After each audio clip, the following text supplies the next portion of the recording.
Si uno lee esta carta, que les voy a leer a continuación, concluye que Luis Fernando Camacho va a venir a Santa Cruz.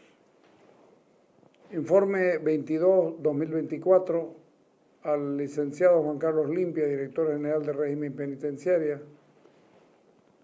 del mayor Marco González Prado, director del recinto penitenciario San Pedro Chonchocoro, respuesta de solicitud de información de traslado presentada por el privado de libertad Luis Fernando Camacho Vaca, 0506 de marzo del año 2024. Informo en atención a la nota número tanto que adjunta memorial de fecha con 26 de febrero de 2024 presentado por el privado de libertad Luis Fernando Camacho Vaca, mediante el cual solicita información sobre traslado. En ese entendido, esta dirección cumple funciones en el marco de la normativa vigente y los procedimientos administrativos relacionado al traslado de personas privadas en libertad, por lo que se responde a cada una de las cuestionantes planteadas en el memorial referido. Al punto 1, ¿pueda su autoridad como director del régimen, esta es la pregunta, pueda su autoridad como director nacional del régimen penitenciario informar para qué fecha y hora y vuelo se ha dispuesto el traslado de mi persona acompañada de 2 escoltas a la ciudad de Santa Cruz de la Sierra en cumplimiento del auto interlocutorio de fecha 31 de enero de 2024 emitido por el Tribunal Octavo de Sentencia de Santa Cruz? Respuesta. Entiéndase bien la respuesta, por favor. En el marco de la normativa vigente, protocolos de conducción, se debe informar que por razones de seguridad y precautelando la integridad física del privado de libertad Luis Fernando Camacho Vaca y del personal policial designado como escolta, no se puede brindar información sobre el día, la hora y menos mediante qué medios de transporte se dará cumplimiento a la disposición de la autoridad jurisdiccional. Si dicen, no podemos avisar cómo te vas a ir, cómo vas a estar esta cosa, le está diciendo, vas a viajar. Es de esperarse que lo cumplan. Al punto 2, pueda su autoridad como director del régimen penitenciario informar cuáles son los trámites de gestiones ya iniciados por el mayor Marco González Prado como director del centro penitenciario de San Pedro de Chonchocoro. Respuesta. Esta dirección cumple con el procedimiento administrativo que es regulado por la Dirección Departamental de Régimen Penitenciario para dar cumplimiento a las disposiciones judiciales. Es decir, no le podemos decir cuándo lo vamos a mandar ni en qué. Significa que está diciéndole sí ha sido aceptado. Salvo que el niño, Barbateñida del Castillo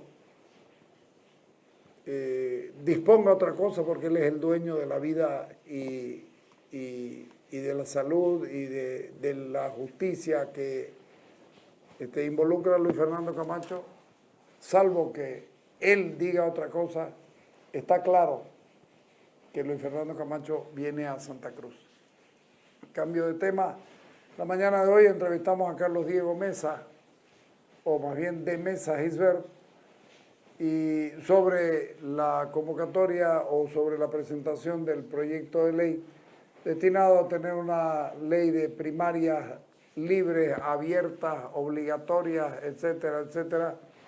Y creo que las respuestas son convincentes y además se le preguntó sobre, y esto lo contestó muy bien, sobre los cuestionamientos que le hace la gente de los tránsfugas de Comunidad Ciudadana, y como él mismo dice, si yo tuviera el interés de prorrogarme no salgo a pedir una primaria abierta, y creo que razón tiene. La entrevista salió bien, vamos. Converso de entrada con don Carlos Diego Mesa, porque Comunidad Ciudadana el día de ayer pateó el tablero, antes de ayer pateó el tablero político al plantear ya un cambio radical en la ley electoral y en la ley de partidos políticos, porque dice, vamos a las internas públicas, abiertas, y eso genera un cambio, ¿no, Carlos? Buen día.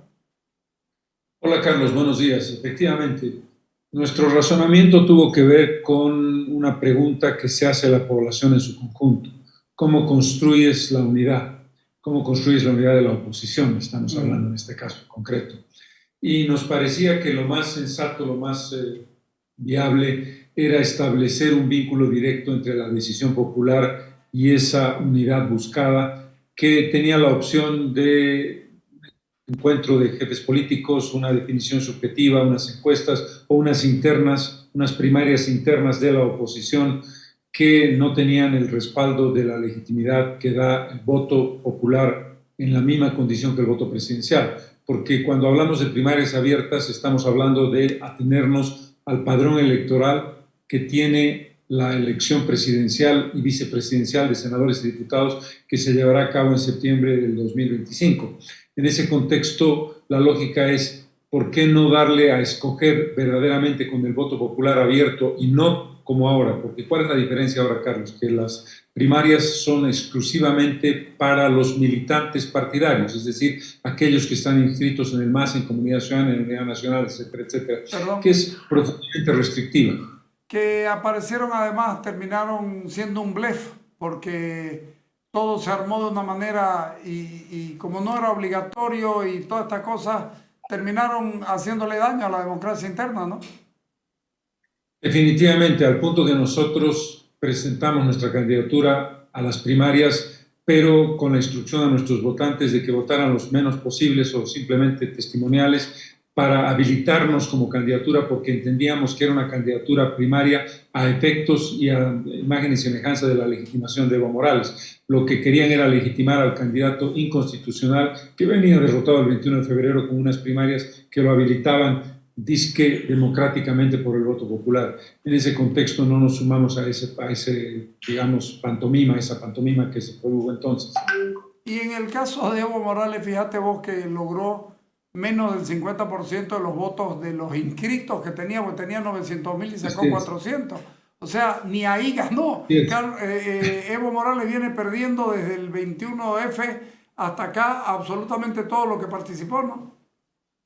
Definitivamente, yo creo que el punto de inflexión histórico fue el 21 de febrero y lo fue para muchas cosas, no solamente para Evo Morales, sino para comprender que la democracia debe ser respetada y que es en función de su respeto que tú tienes éxito cuando llevas adelante una iniciativa electoral.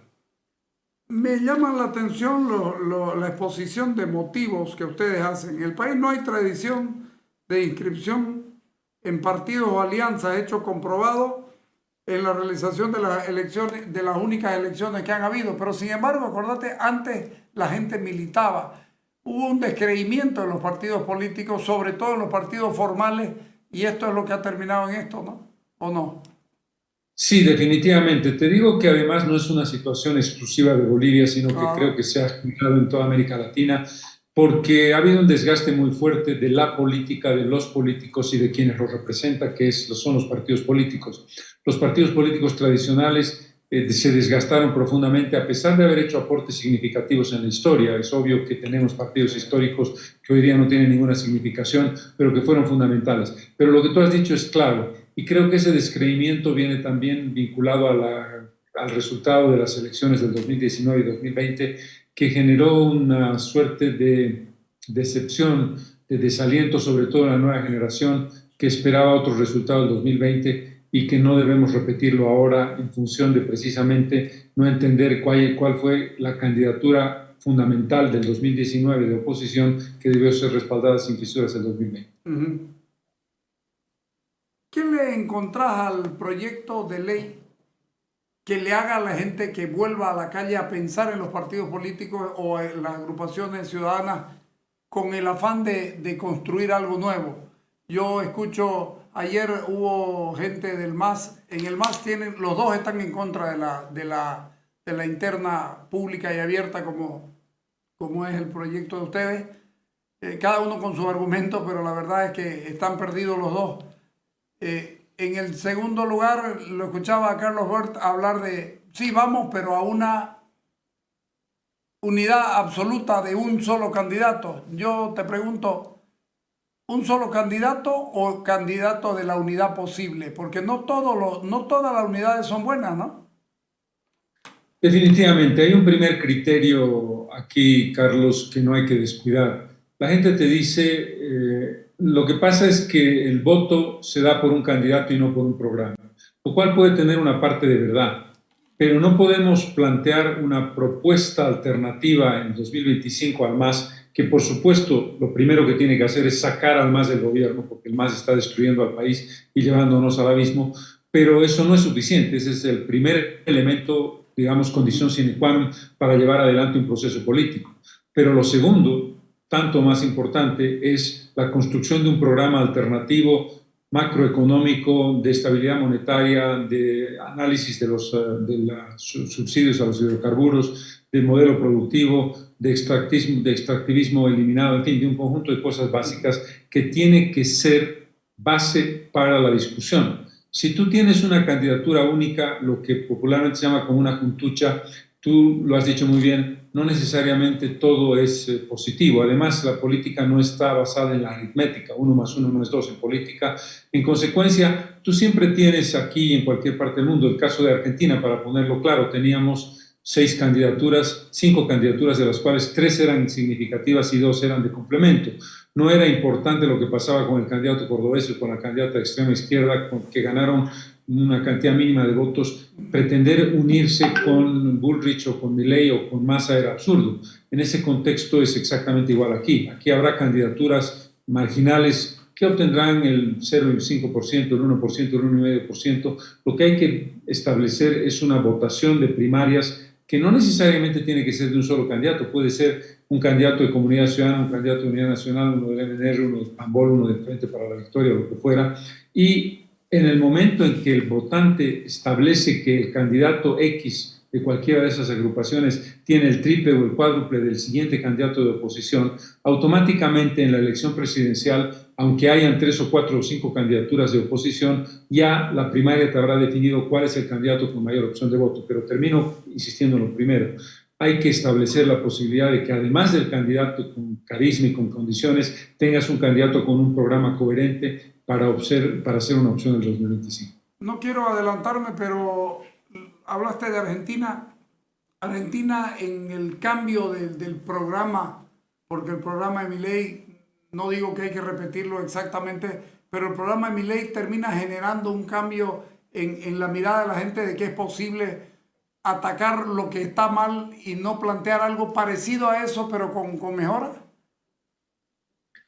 Sí, indudablemente la posibilidad de un cambio se basa no solamente en cambiar a la persona que está gobernando o al partido que está gobernando, pasó con el kirchnerismo, sino con una propuesta en la que el candidato o la candidata, además de sus condiciones individuales e intrínsecas, tiene una propuesta alternativa totalmente distinta que tiene que cambiar 180 grados la dirección política y la dirección económica y social del modelo vigente.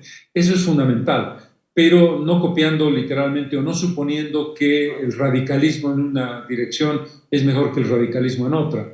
En algunos contextos tú tienes que entender, sobre todo en el caso de Bolivia, que la situación histórica electoral del país desde el año 82 es una situación en la que el centro está más cerca de los extremos que lo que parece.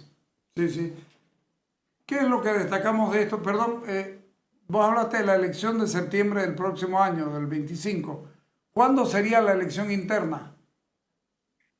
Una gran pregunta, Carlos, y para nosotros eso es fundamental. El criterio de nuestra propuesta tiene que ver con la democracia interna de los partidos y organizaciones políticas, la profundización de la democracia con unas elecciones primarias abiertas y libres para todos los ciudadanos y el cambio radical del cronograma que ha planteado la elección del 2019, que fue la única elección que tuvimos, para enero del año 2019 y la elección presidencial para octubre del año 2019, es decir, prácticamente 9 meses de distancia entre una elección y otra. Nosotros no queremos que eso se repita. El Tribunal Electoral dice que tenemos que presentar las candidaturas, las precandidaturas a las primarias en julio del 2024 para hacer la elección en octubre del 2024, lo cual nos parece un disparate porque desgasta a los candidatos, desgasta al electorado, genera unos gastos brutales de parte de los candidatos y le da al gobierno una ventaja muy grande para destruir con su plata, con la plata del gobierno, con la plata de sus medios de comunicación que no son del Estado sino del gobierno, a los candidatos. Nosotros proponemos que la elección primaria se haga 60 días antes de la elección presidencial y que la primera vuelta de la presidencial sea en septiembre del año 2025. Por lo tanto, en el peor de los casos, la elección sería la primaria el julio del 2025.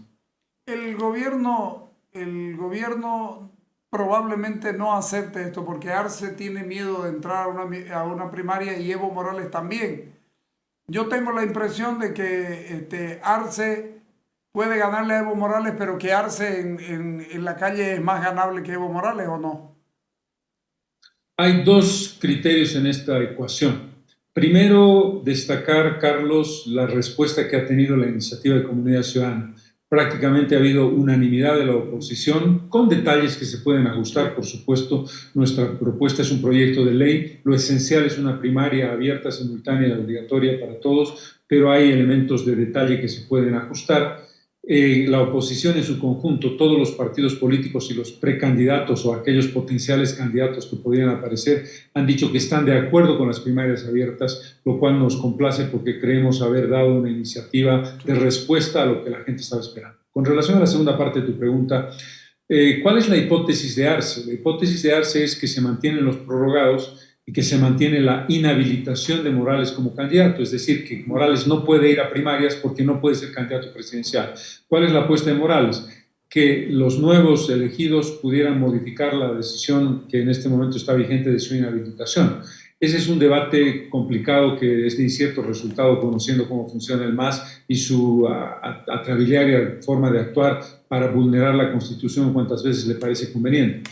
Pero suponiendo que tuviéramos las dos opciones, Morales y Arce, a Arce le convendría, en mi opinión, una primaria, porque tiene una clase media en un voto abierto más proclive a él que a Evo Morales. Pero Arce no quiere la primaria porque cree que Morales está inhabilitado, y Morales no quiere la primaria porque la perdería en el caso de que esta se lleve a cabo.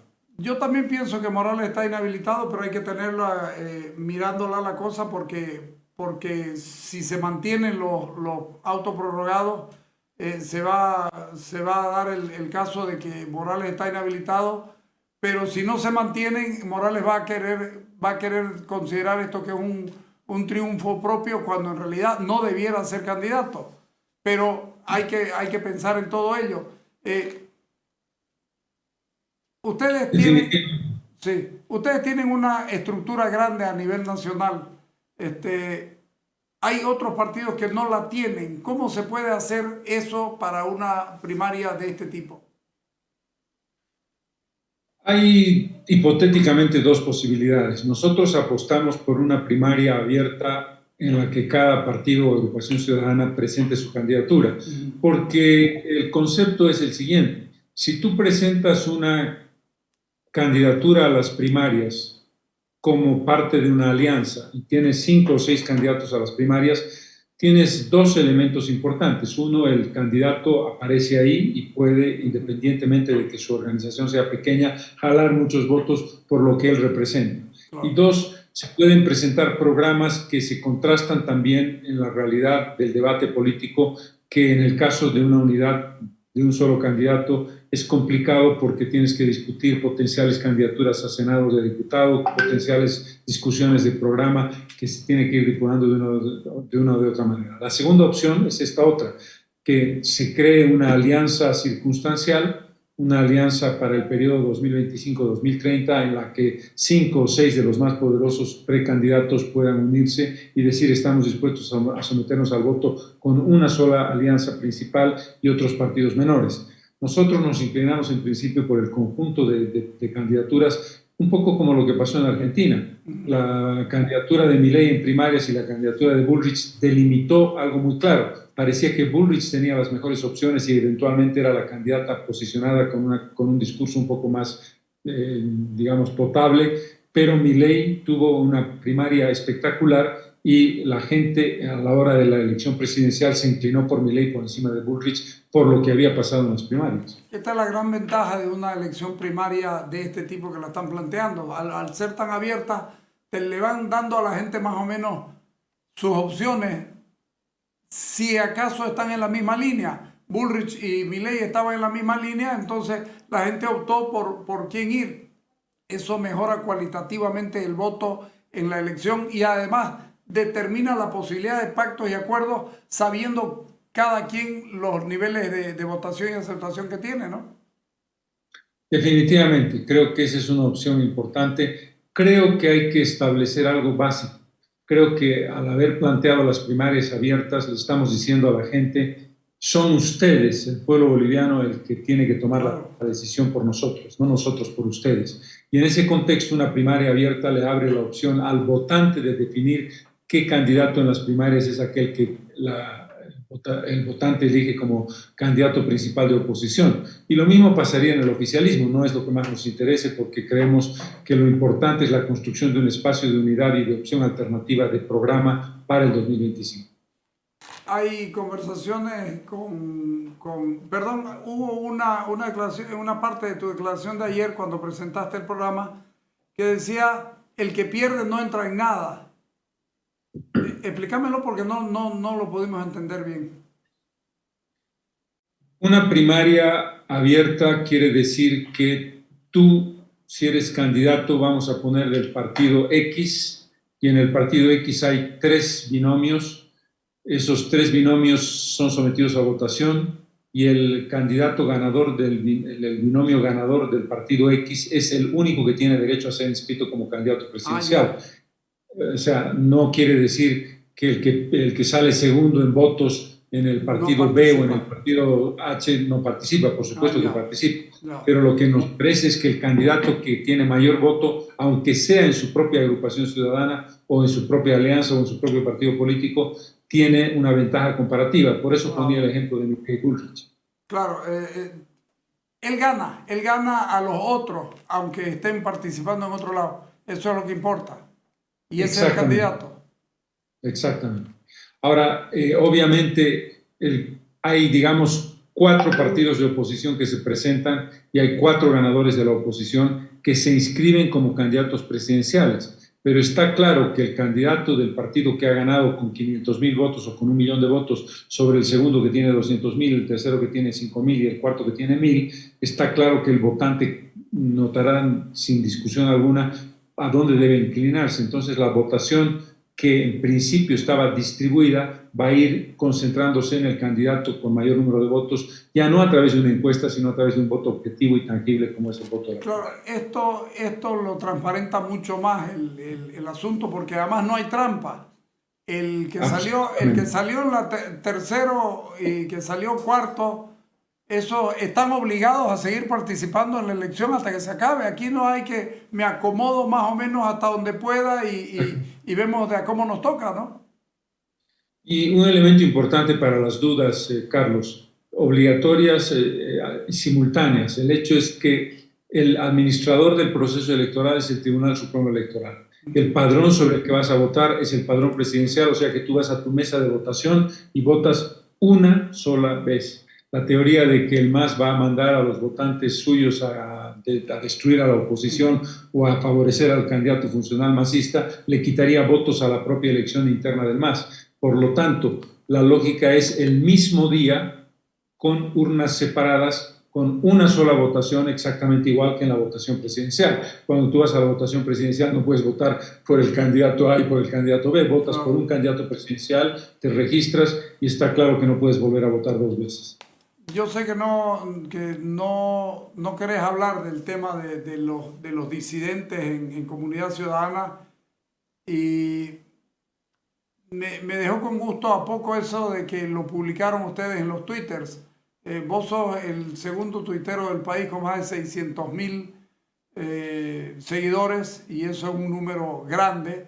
Pero cuando subiste la aclaración de Comunidad Ciudadana, que los que lo hemos leído la entendemos, la leyeron 15,000 personas. ¿Cuándo va a haber una explicación de todo este asunto? Porque si no, como que le están huyendo al tema y yo creo que es imprescindible que se toque porque lo que han hecho los tránsfugas es terriblemente grave. Es terriblemente grave y están socavando los cimientos de la verdadera democracia del país. Entonces, por eso te pregunto, ¿cuándo se van a pronunciar sobre el tema o querés decir algo?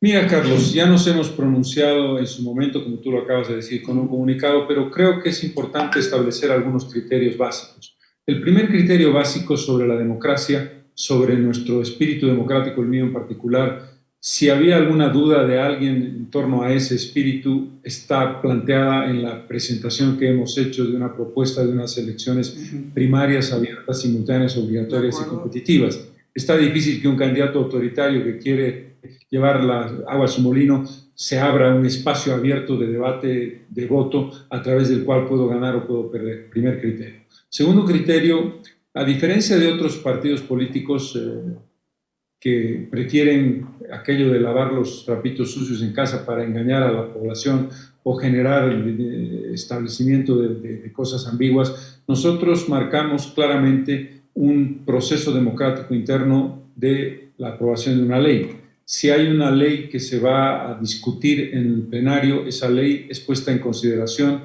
de un plenario interno nuestro de diputados y de senadores o de las dos cámaras, en la que se discuten los temas que se van a votar y se establece una línea maestra de comunidad ciudadana. Esa línea maestra de comunidad ciudadana es aprobada o por unanimidad o por consenso o por votación. En el caso de que haya ganado la votación, el votar a favor de la ley o en contra de la ley, esa es la línea maestra que se tiene que seguir. Y en ese criterio hay una lógica que tiene que ver con algo básico. El curul no es algo que te haya regalado nadie. El curul surgió a partir del momento de la invitación que hicimos nosotros y particularmente a partir de la votación que obtuvo Comunidad Ciudadana, cuyo protagonista fundamental fue el binomio presidencial y vicepresidencial de 2019 y de 2020.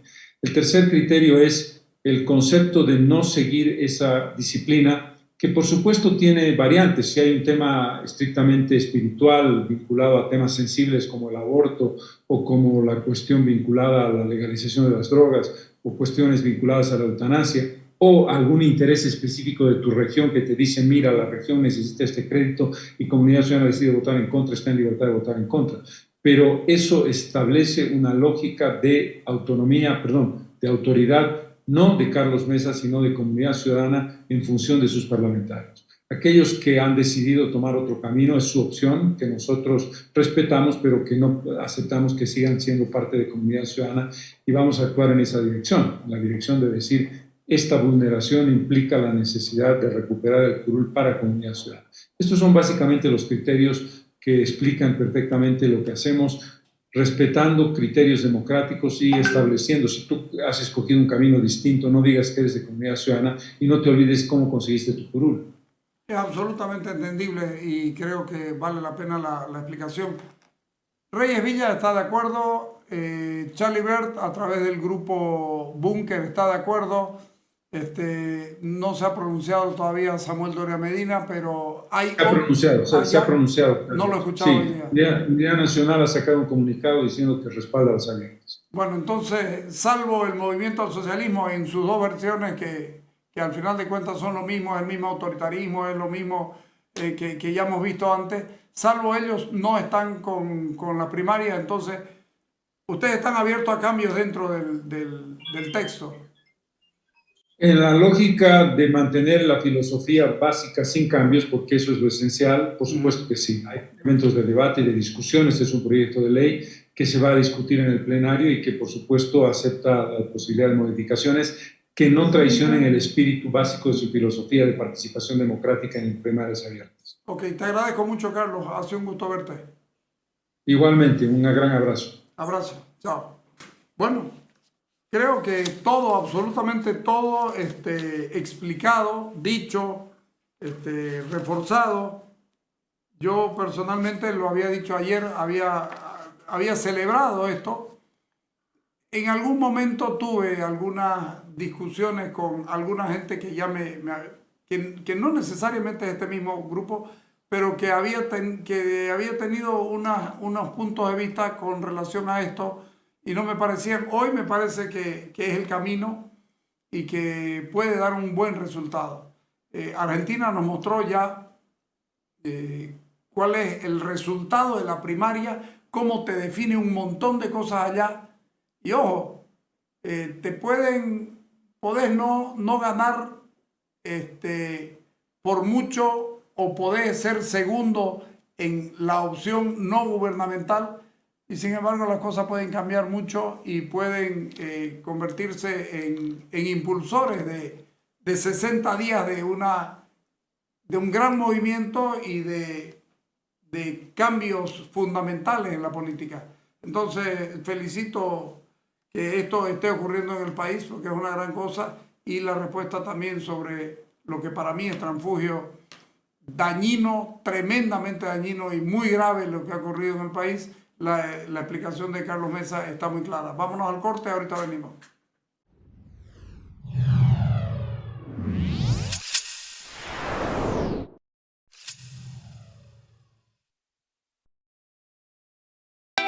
La salud siempre será nuestra prioridad. Para coadyuvar a solucionar la crisis que existe en la atención de recién nacidos, se dotaron a la red de Salud Centro 28 incubadoras por un valor de más de 2 millones de bolivianos. Aquí están 28 nuevas incubadoras. Se vayan a los hospitales de segundo nivel. También entregamos medicamentos, insumos y reactivos. Estas son obras que sirven a la gente. Gestión: Johnny Fernández, alcalde.